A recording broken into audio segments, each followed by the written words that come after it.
We Ah, go. there we go. There we go. Okay, cool. All right. Yeah. So, anybody have a question for the council already? Like, just raise your hand and then I'll call you up on stage. Nobody came questions ready? Oh, here we go. We got crucial. Hello, hello. How's it going, guys? Good man. All right, quick question. And I just know I don't think it's been discussed as of late.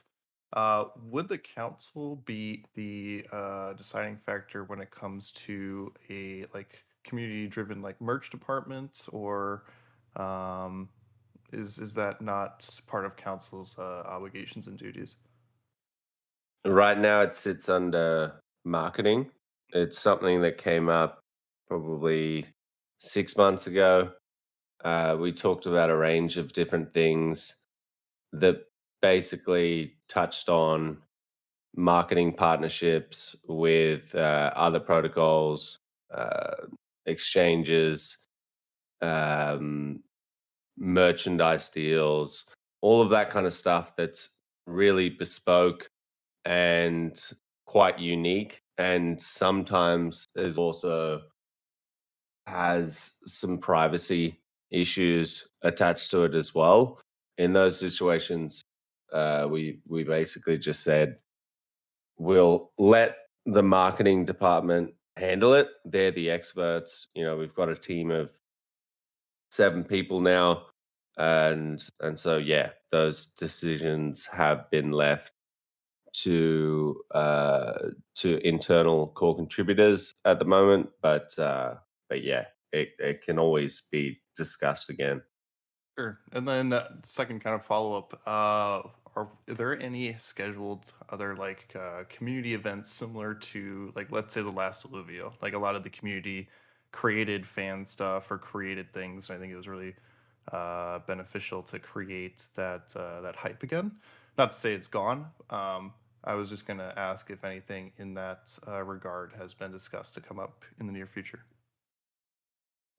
Yeah, there are a bunch of things that we need to do. It's sort of it sort of moved a little bit. We intended to have land sale done and Illuvitas done by now, which kind of would have kept everyone preoccupied with that rather than the little competitions that we were doing. So it's kind of a ramp up. You know, our first step was competitions, partnerships, things like that with other protocols to bring people in. Now the next step is to really start delivering products and have people occupied, actually using our products. Because the goalposts have been moved there, we obviously are always thinking about little things that we can do here and there. But I would say the best way that you can help in that regard is by either suggesting something to a council member, a moderator, a core contributor. There's a marketing channel where you can post ideas in. We are always looking at those channels, and we will listen to your feedback. You know, that community competition. I'm pretty sure that was an idea that actually came from the community. So yeah. Um, Yeah, I and guess talk to I me guess that too, answers the because question. Yeah. Oh yeah, yeah, I and Rich as well. yep, We and we talk I enough, can. Jake. Yeah, we do talk too much as it is. Mhm. Um, I appreciate it. That's all kind of on my front. I can hop out if you want to have someone else come in. all right. Okay. Does anybody else have a question for the council regarding IIPs or oh, Blichter? Hey, sorry, I couldn't put in a request. Oh, okay, no So problem. just put me right in here. This is, I guess, primarily a question for Kieran, but also the other council if you want to chime in on your thoughts. Kieran, you mentioned yesterday that you're working on an IIP to kind of revise the way the governance is working, kind of to be more appropriate for GameFi instead of DeFi.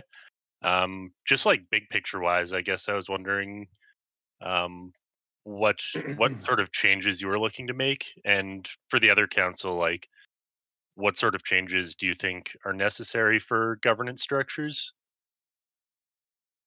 Yeah, so I think the core difference between and what I'm realizing between us and a DeFi only protocol, not a GameFi protocol, is that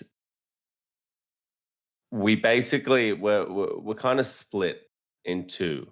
So we've got the people that are going to be coming into the ecosystem that actually want to play the game, and then you're going to get people who don't actually care about playing the game, or very slightly care about playing the game, but they're mainly here to be investors. And that's fine. We need those people as well. And they need to be able to have a say. However, I want it to slowly shift more towards the gamer as we go along. So basically, and when I say shift, I mean the decision making starts shifting, so it's not so heavily based on whales being able to dictate things, and it's basically a gamified version of governance that really incorporates a whole bunch of elements in the ecosystem that you need to be active in. And if you are active in the, whether it's community, whether it's to do with Illuvium Zero, in-game actions, governance things, the more active you are as a Illuvium community member, the more power you're going to have with this system, essentially. So it's taking a little bit of power away from that top-heavy investor sink that we have, and saying the people that are actually going to be playing this game, they should have more of a say over the improvements, the changes, I believe. Probably not more than the guy who is putting in the money, but probably more just purely based on the fact that they're the most active people in the community. And it also, by gamifying it, it really promotes participation. Like we want people actively looking at things in the ecosystem and saying, how can I improve it? How can I make it better? How can I balance that? How can I improve that? And hopefully this system will promote that sort of activity. Awesome. That sounds really cool. And just to expand on that a little, it's also like you get into the situation where if it's people who are deeply involved in the game and the gamers that are helping make the decisions, that will also help the investor side, because then it makes the game better for everyone, which the investors might not have the insight to if they're not playing the game. So it's about balancing out that system. Mm-hmm. Yeah, that's. I wasn't going to mention that, but that's the vision that I sort of have for a V3 governance. It would literally be separating it, potentially creating a committee that then speaks to the council, or two committees, one more investor committee, and the other more a players committee that introduces guilds and stuff like that. And then those two committees meet. One committee is designed to deal with all the IIPs to do with balancing and in-game changes. And then on the other side, you've got the committee meeting who might have someone, like a Santiago or whatever that's really clued in with DeFi things. And we can say, hey, staking's finishing soon. What should we do here?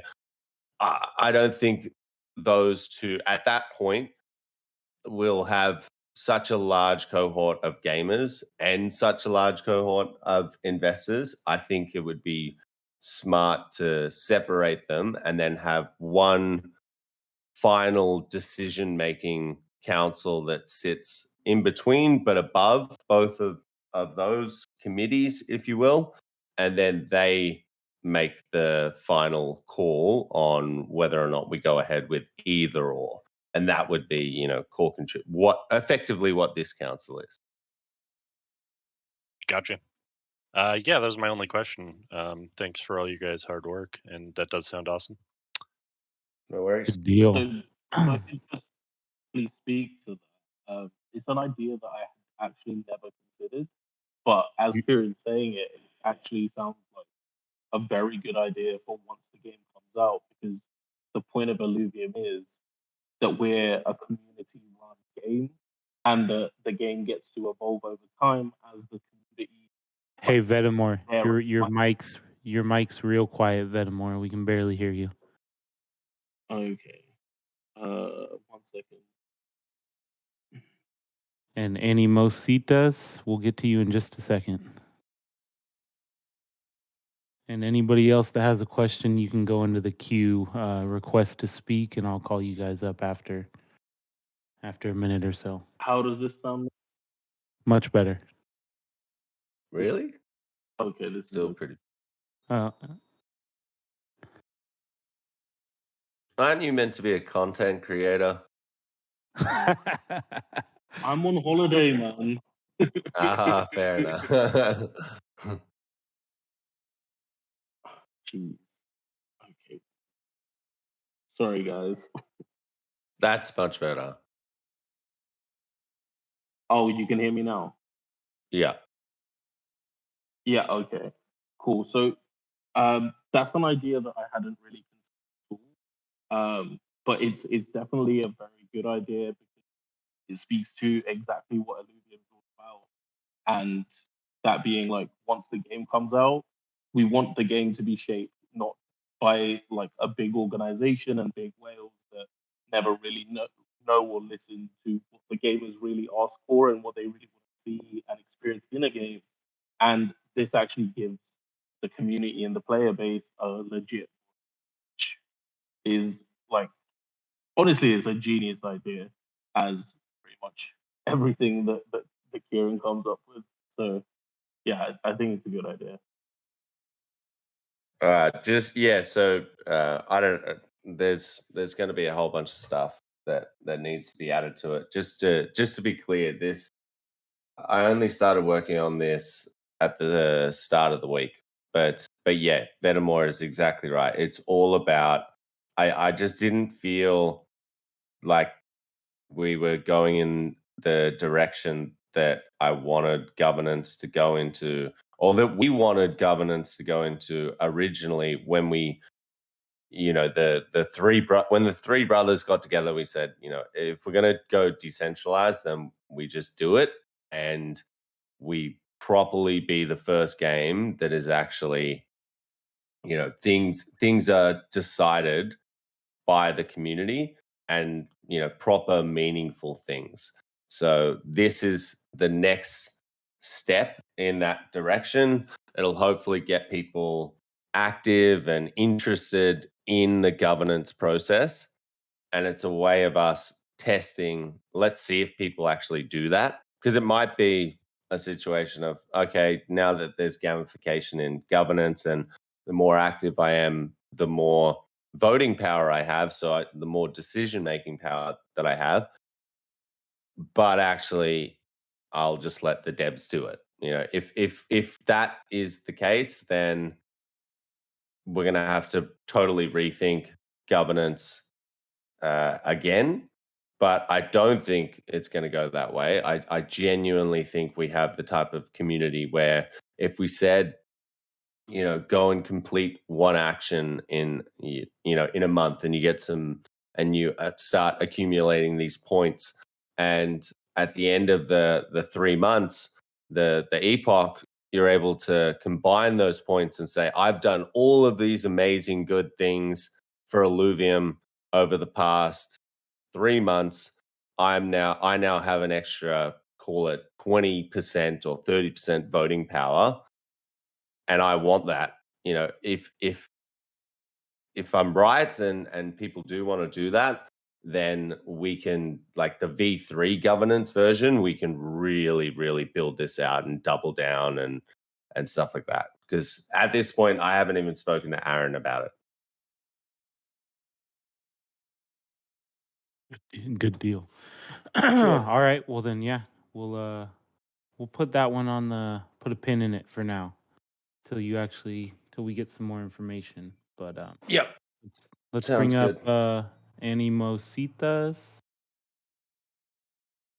Here you go. Yeah. Hey, everyone. Can you hear me? Yep. Yep. Very good.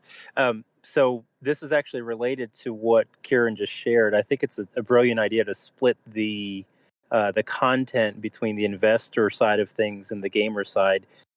As a follow-up to that, in that let's say two parallel structures, would you see a split on the gamification side based on the in-game titles? So, for instance, Illuvium Zero and the Auto Battler, and then let's say there's a first-person shooter a few years out. Do you see those being then essentially three different subcommittees in that instance that would each be tasked with giving feedback on the individual game titles themselves as part of the broader studio?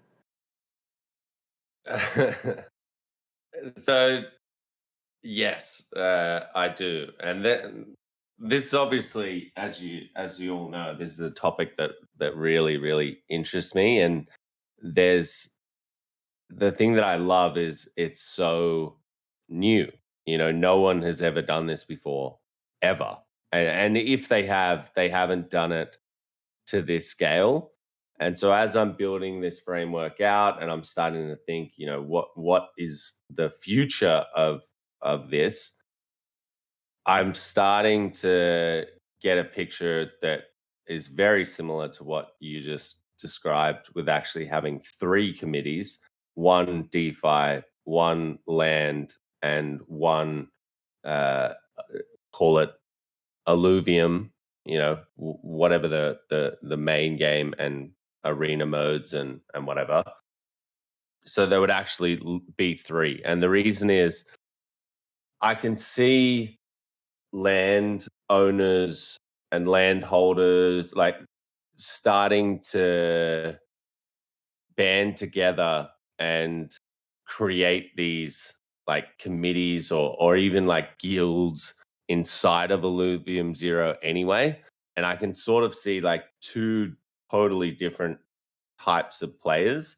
But because there's the variable of land affecting the in-game stuff, I can see a lot of robust discussions happening between the two sides of the coin, and you know how we actually work out how it all comes together.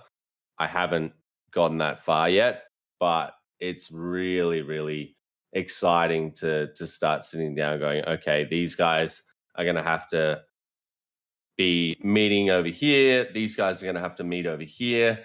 These guys are going to have to meet over here. Then how do we bring all of them together to this main council that says, okay, this is a good idea, but actually, no, you guys have, this isn't going to work because it's going to ruin the balance of this. And how do you get them all to synergistically work together with the goal in mind of we need to balance everyone's needs now across. We can't just give everyone what they want in the main game. We can't give everyone what they want in land, and the DeFi investor people can't start building whatever they want, right? So yeah, it's exciting. It's something that I think we need to put a lot of thought into. But again, that's like a V3. What I'm talking about is a V2. I think we need to test gamification first. If that works, then we double down. It seems like a natural extension of the democratizing of DeFi into the gaming sector, where I think player bases have always wanted to have more of an input into the decisions of development teams, and you don't ever really get that in a centralized approach, but with GameFi seems logical. Cool, thanks, and appreciate all the work the council's doing on everything. Y'all are doing great. No You worries. can drop me off the stage now, Rich. All right. I think, yep, there we go. Vetemor, Volkin, you guys got anything on that? Or no? We can call up another one. If not. No, call up another one. I think that's just the kind of Okay. thing that'll keep evolving over time. Okay, here we go.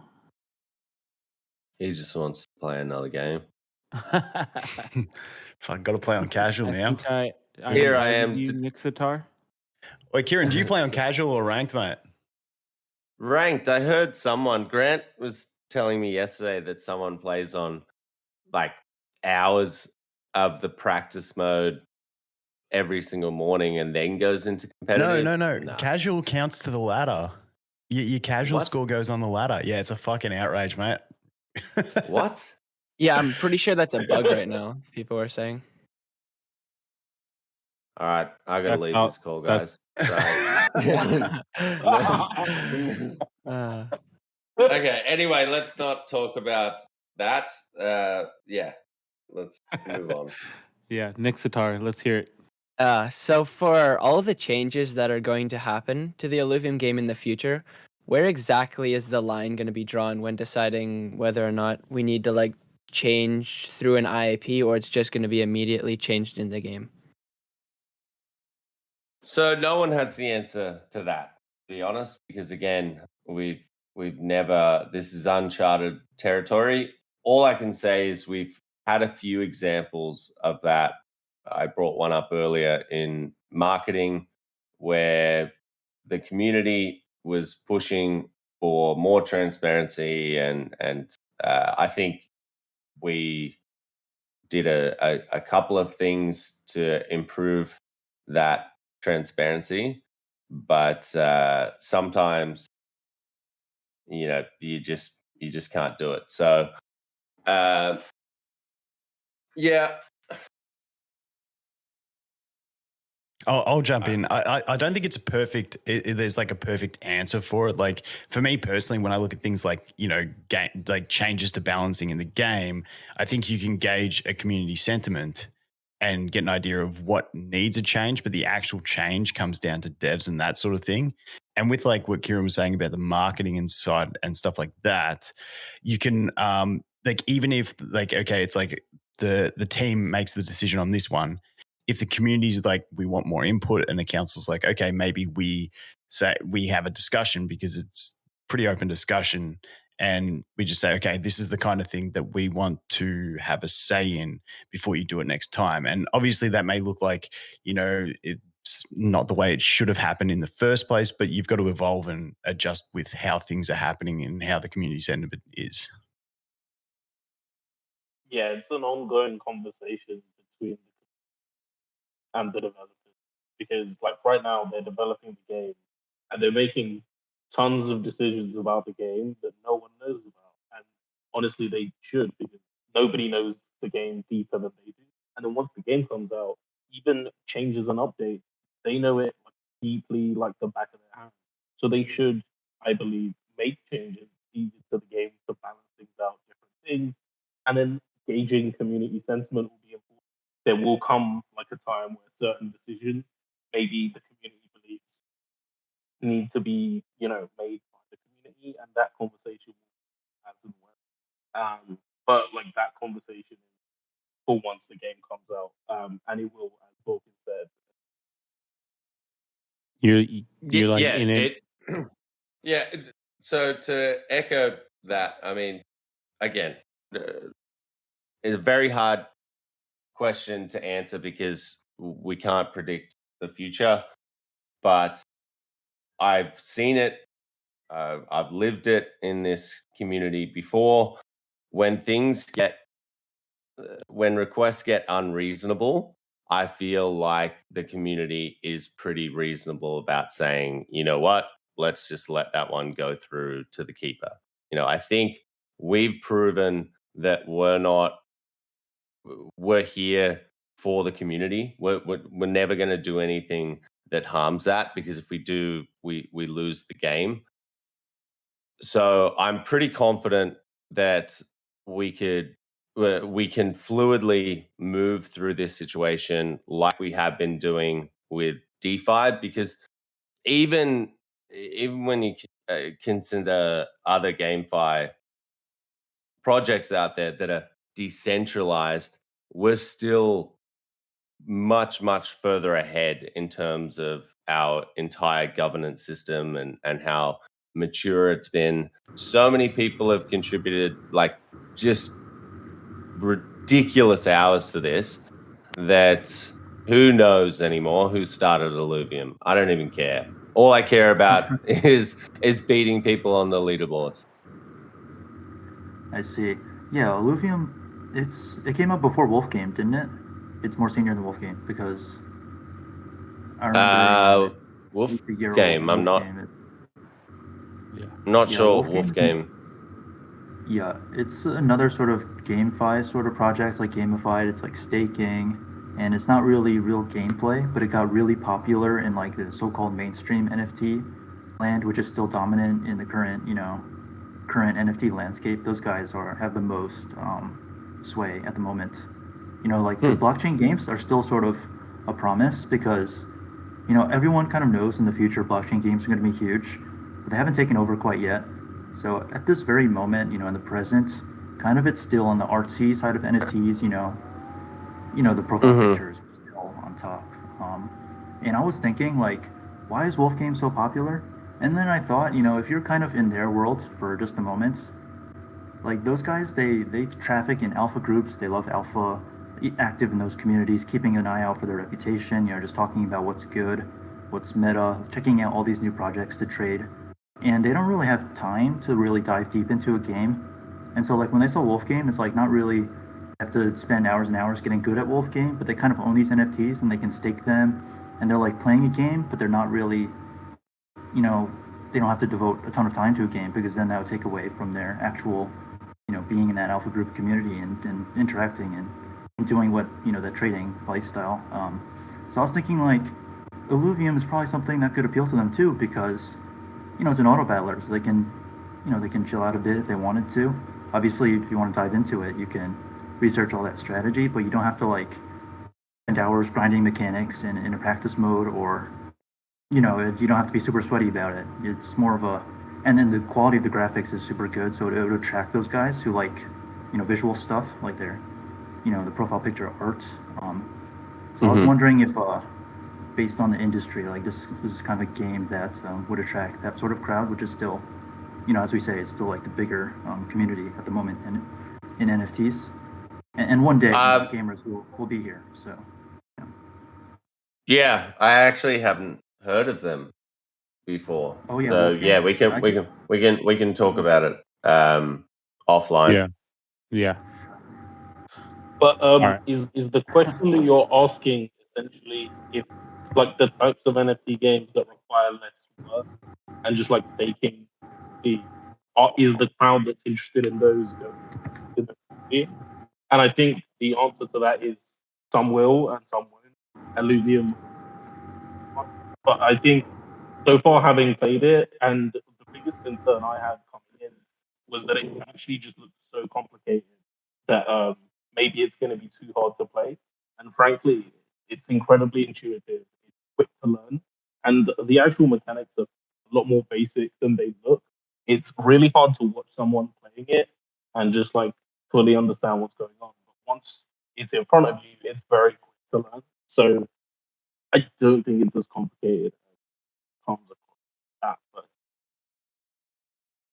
Yeah, they're simplistic systems. They're meant to be very, very complex, but very easy to understand. And to be honest, like TFT, it's the exact same thing. Chess, it's the exact same thing. Like people are,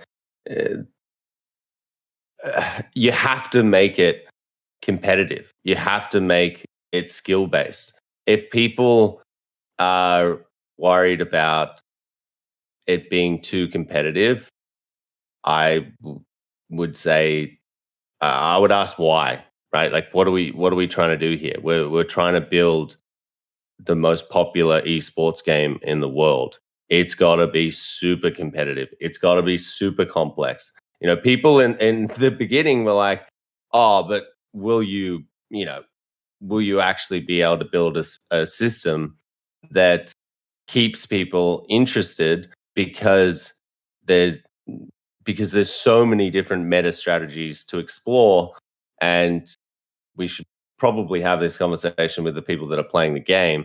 But you'll see there's tens of thousands of different strategies that you can take, and it's only going to get more once we add in augments and weapons and stuff costing mastery points and things like that. So to be honest, I'm not worried at all. All it's going to do is make people try harder and harder and harder to get to that top, which is what we want. And on top of that, you got the open world, so you have the casual collector side covered there as well.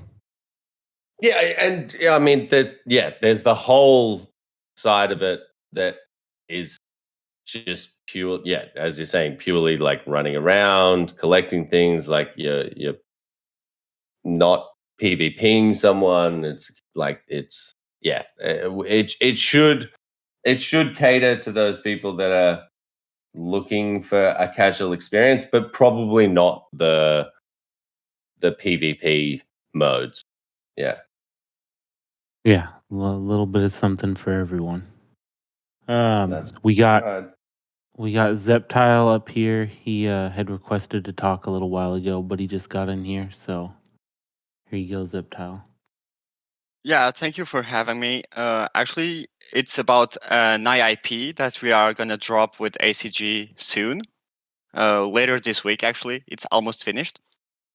The whole IIP thing, where it comes from? It comes from the fact that in IIP, ICCP discussion channel, we saw a lot of people actually worried about we're giving out money to competitive players.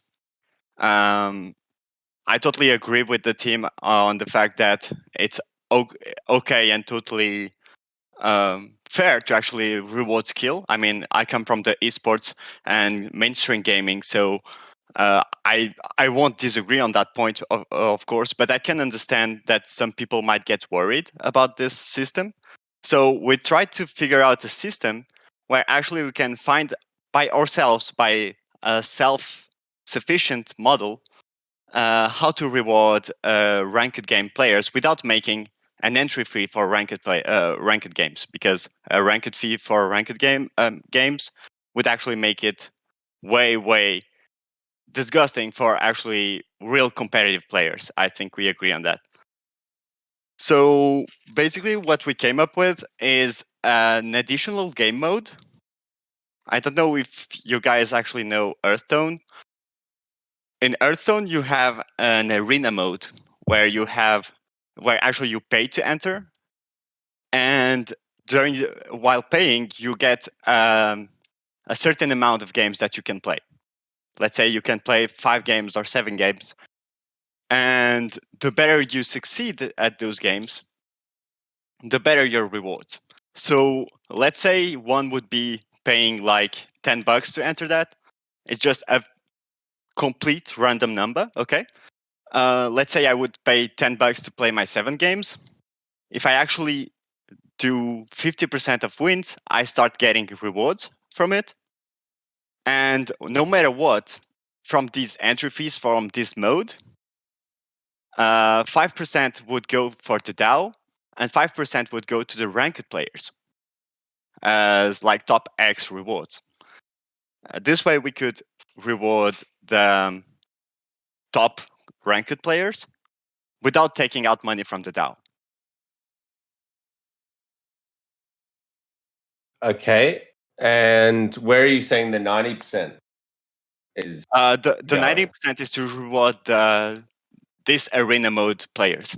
Like, let's say I play 7 games and I got like, I'm Like a gonna take prize an odd pool, number, essentially. yeah, it's the prize pool. Like if I Yeah, play, you're if just I'm playing talking about 6 a prize games, pool tournament. Yeah. yeah, at 3 wins, basically I would get, let's say, just my entry fee back, you know. But maybe at 4 wins, I start getting a little bit extra. So it actually allows as well smaller players, like not as competitive, to actually still get some yield from PvP.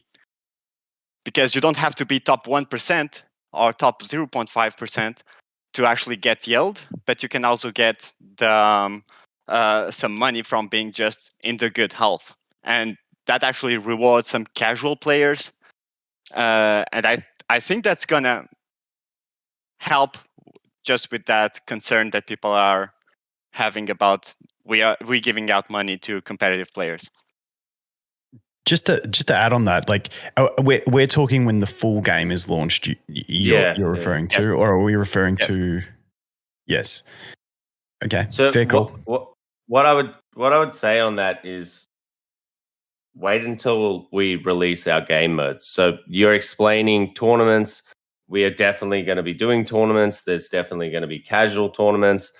There's going to be the ability for organizations, guilds to create bespoke tournaments. We're even talking about doing that with survival mode. I was literally just about to bring that up next if no one had any other questions. But we are working out a way to start in-game yield with survival mode. Obviously, again, when we're fully open beta, like we're not going to keep this private and be giving out yield, but tournaments and bespoke tournaments are potentially going to be part of that.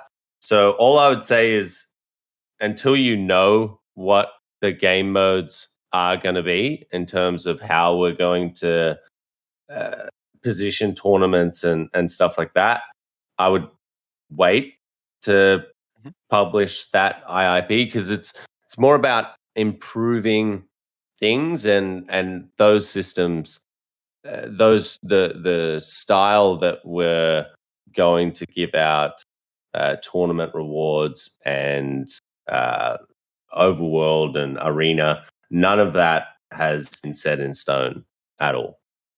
Mm-hmm. Yeah, sure. But yeah, so really, really cool that you guys are working on that. Glad that you're thinking about that. But yeah, probably share that in the IIP discussion channel, and we can take a look. Sounds good. Okay, thank you. Just to make sure, we are not actually talking about a tournament. We are talking about a game mode where you go and you just queue with other people. Yeah, but yeah, same as Hearthstone. Yeah. Different definitions. Same thing. All good. Yeah. Okay. So yeah, All we'll share it in the IIP discussion. Thank you for having. Awesome. Thanks, man. Thanks, dude. Okay, I think we you guys got time for one more since we started a little late. Yeah, go nuts. Yep. I'm easy. Chartington. Let's get Chartington up here. Here you go. Testing. Can you hear me? Yep. Sounds good, mate. Hey guys, thanks for having us and doing this AMA. I wanted to, as I'm sure we all are long-term investors here, and as a gamer, particularly a free-to-play multiplayer games throughout my life, I want to ask about the long-term free-to-play to pay-to-play kind of journey. An example being like you play League of Legends, for example, you start playing, your friend tells you about it. You start playing, you get addicted, you find a good character, and then you're like, what's $10 for a skin, right? And then the more skins come out, and then you spend more and more money. So I just wanted to ask, like, in the future, like set 2, set 3, what the like free to play to pay to play kind of customer journey looks like. To me, for this one, I look at Illuvium like a card game, like a trading card game. I think about it as it doesn't really correlate with free to play mobile gaming and stuff like that, and I don't think it directly correlates to things like League where you buy skins. Pokemon cards, Yu-Gi-Oh cards, MTG, whatever you're into, it's that sort of thing where to play those games, you actually need a deck. Like you can't play those games without a deck. Whereas at least Illuvium, you can get, the tier zeros and stuff like that. So it's more of a progression of you don't have to whale into it like other NFT games. I think that's the biggest issue in the space is like you've got to have heavy investment just to play a game. Whereas Illuvium's that easy progression of, I think back to me as a kid, like I'd have a birthday party and I'd get like $20 from my birthday party and I'd go straight to the shops and get some Pokemon cards. So it's like, it's not that heavy investment and it's a very slow and gradual progression from free to play into played, and you don't have to overinvest to keep that journey going. And I think due to the way it is, when you get Pokemon cards, you just open a pack of cards and it's like done in a second, whereas you're actually also getting game value enjoyment out of opening that pack in Illuvium where you're playing, like, I don't know the exact time it'll take for an overworld trip, but you might be playing 40 minutes of a gaming experience on top of getting that card out of it. So I'd say it'd be a slow and gradual one. And then obviously you will have whales as well that go ham on it too. Hey, Volkin, when you open a pack of Pokemon cards, that's a game. You actually play that game, or you're meant to play that game. Yes, So. and you tease yourself by hiding the one, and you're like, is it going to be a good one? Like, but what I'm saying is, like, Illuvium is a much more expanded version of that, where you get more enjoyment for your time. Yeah, I'm being facetious. Sorry. So yeah. Don't get me wrong. Like, man, I've opened that many Yu-Gi-Oh cards and Pokemon cards. It's not even funny. Yeah, you just go straight to the holographic. Did I get a Charizard? Boom, and away we go. But to answer your question from my perspective, we will always keep Illuvium free to play. There will always be a mode for you to jump in and not have to connect your wallet and be able to go around and experience the game. Right now, we've got people playing survival mode.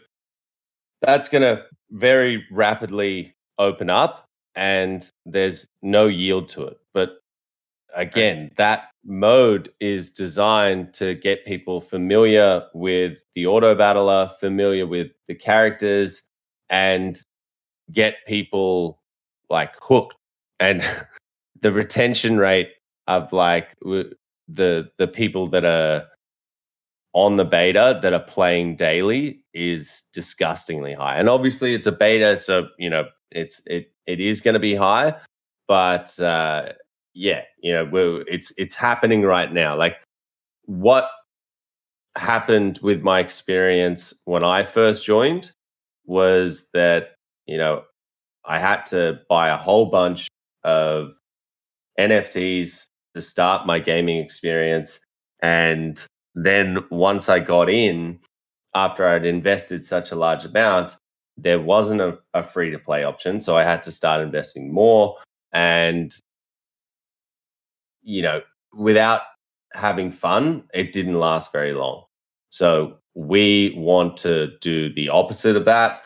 And there'll be a game mode across literally everything that we do that is free to play. And the idea is to get you hooked and into that gameplay loop. Right. That makes sense. So like opening a pack of Pokemon cards is kind of like the equivalent of buying fuel or the shards to scan and no, traveling. It's literally the exact same thing as traveling into a region. When you enter that region, that's you opening up the cards. Okay. And they're just scattered. They're just scattered all around, and you've just got to go around picking them up. If you don't want to, when you open a pack of Pokemon cards, there's generally 2 that you will actually care about, and then the rest Right. you leave because you've either caught them before or whatever. Right. That makes sense. I've always thought the best analogy for Illuvium was, at the Yu-Gi-Oh show where they like play cards and the holograms appear and they actually battle. I feel like this is the digital equivalent of that. So thank you guys for answering my question. No worries. Thanks, mate. Thanks, dude. All right. Well, I think we'll call it there. We're right about an hour after we started a little bit late. But yeah, unless you guys have anything else to add before we take off from this town hall. No, I'm pretty good. Final thoughts from not really final thoughts. Final thing I'm going to say, I guess, is we hear you loud and clear in terms of when open up beta. We fully get it.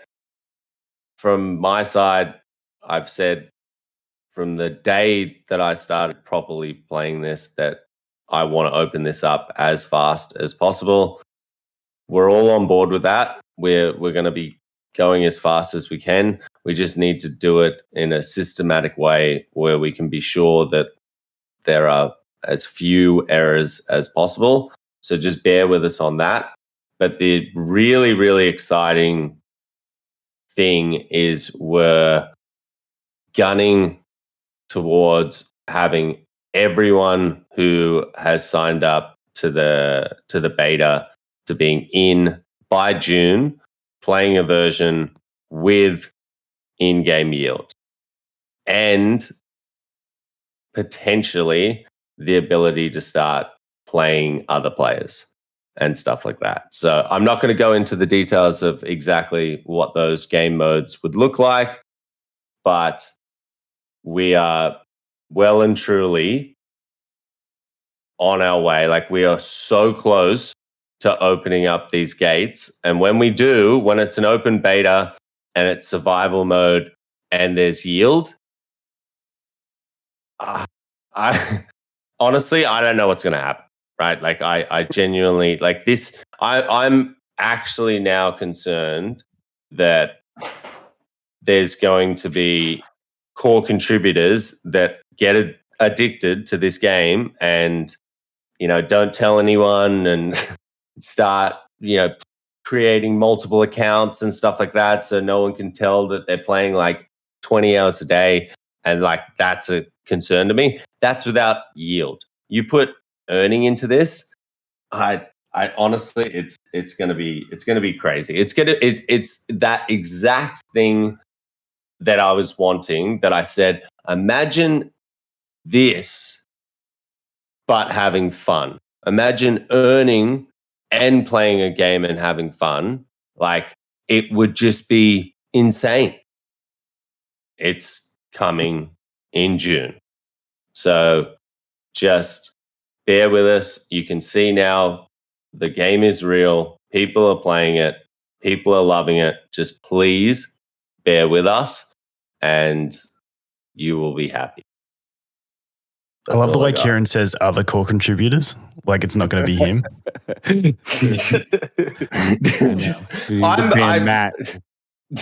I've literally told Aaron this when I'm an addict. Where, like, it's that situation now. So I'm going to be saying to him, hey, like, very soon, I'm going to be like, look, there's going to come a time where I say to you, and I will be serious, you'll think I'll be joking, but I will need you to ban my account.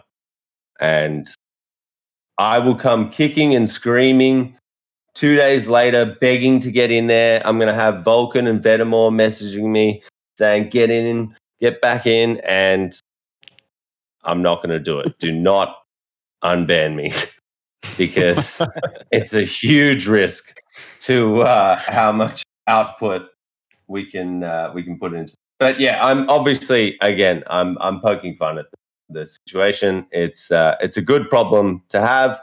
It's just, obviously, you can tell I'm really, really excited about where we are. We're like so close to, again, opening those gates that it's not even funny. Anyway. Good deal. Good deal. Everyone wants to play. All right. Well, yep. Let's call it then. Thanks everybody for joining. And yeah, we'll try and do. Not sure. I'll announce next time we're gonna do the next one of these. But yep, we'll go on and get out of here. Have a good one, Thanks, guys. Rich.